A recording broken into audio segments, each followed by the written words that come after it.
How to release the driver club head is one of the most common questions I get asked. Today's video is going to give you 3 simple drills to get you releasing that driver head properly, increasing launch and increasing distance. So number 1, let's talk what needs to happen at impact. Driver is completely different to an iron. Generally with an iron, we want more shaft lean and more weight on the front foot. When we have a driver, 2 things that are slightly different. We want the upper body more behind the golf ball, and we want the club to release a little bit earlier. 2 different things need to happen. If we've got an iron, we've got a downward angle into the ball. If we've got a driver, we're looking for an upward angle into the ball. So when we're talking driver head release, we don't want the handle to beat the club heads. That could get some really nasty slices. We don't want the club head to hugely pass the hands. That could result in some hooks and also some really low strikes on the face. So when we get to impact with the driver, we want the head and chest to be behind the ball, and we want this club relatively straight. It's relatively straight up and down. We don't have the club head first, we don't have the handle first. It's just got to a sort of straight point where the end of the club points somewhere between your left pocket and your belly button. And that leads us on to drill number 1. Drill number 1 is called Tee to Me. The reason it's called Tee to Me, what you're trying to do, and have a few repetitions of this, you're trying to come down to impact and have that tee pointing somewhere between your belly button and your left hip. We want to keep the head back, point the tee to your stomach. So head back, tee to me. We had a question, is it an active hand release or are you trying to hold off? What I would say is in general with an iron, you are trying to hold off for longer. With a driver, especially if you slice a ball, you're trying to just release the club head a little bit earlier with your hands. Body's still working, but if we imagine that we were going to strike a baseball, an iron would be more like this. A driver would be more like this. Okay, we don't want to completely unload the right arm, but probably the easiest way to explain it is the right hand moves from an extended position, it's bent back, to a flatter position. So from an extended position to a flatter position. Irons would be extended, bent back, and it would stay that way for longer. Driver would be bent back, and it would go flatter earlier. That's the easiest way to explain it. So there is a little bit more hand release than what there would be with an iron. So tee to belly button, release that club head, keep the upper body behind the ball. That's really important. Don't let that upper body move ahead. All the best drivers in the world, keep the upper body behind. Upper body behind, release that driver head.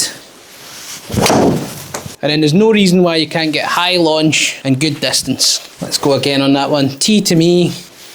A little bit of draw on that one, bit more release, and a little bit more out of that one. So that leads us on to drill number 2. Again, we've got the swing plate here. We're going to put an alignment stick in.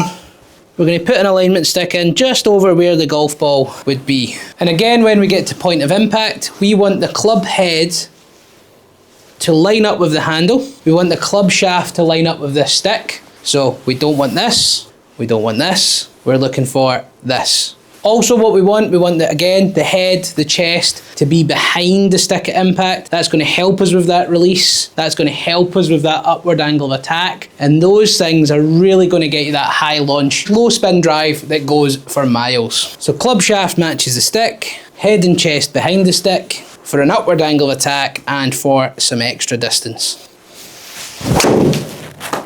So make sure you stick around for number 3 because I think this is the most effective with driver. Drill number 3 to try and get you getting that proper release with driver is really simple. All you need is a club or an alignment stick.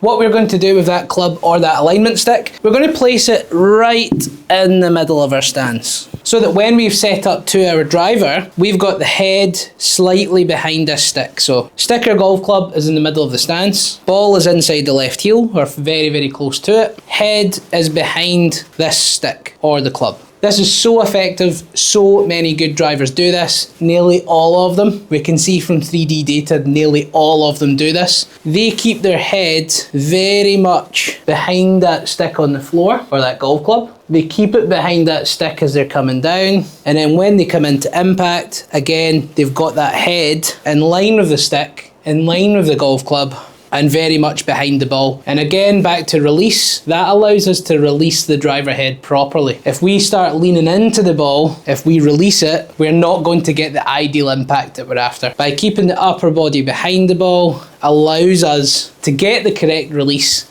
and get that upward angle. So this is so important. This is probably the biggest separation between good drivers of the golf ball and bad drivers of the golf ball. A lot of bad drivers are really sort of leaning the upper body and the head towards the target and moving it forward.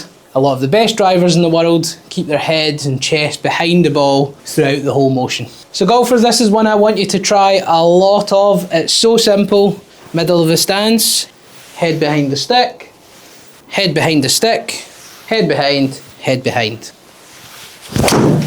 We've got that nice shot shape there, so that was nice and easy. And that is honestly so effective if you're looking for the proper release with your driver. So 3 things you can do. Tee to me, place a stick down in front and try and line that shaft and club head up. And then number 3, make sure your upper body is staying behind the ball. All of these things should make a big difference to your drive, but if you do want any extra help, either click the Skillest link below where I do my online coaching.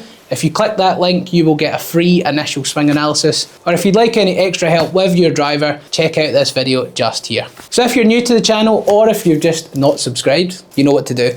Click that like button, please do click that subscribe button, and you'll be first to know about the 2 golf tip videos that come out every single week.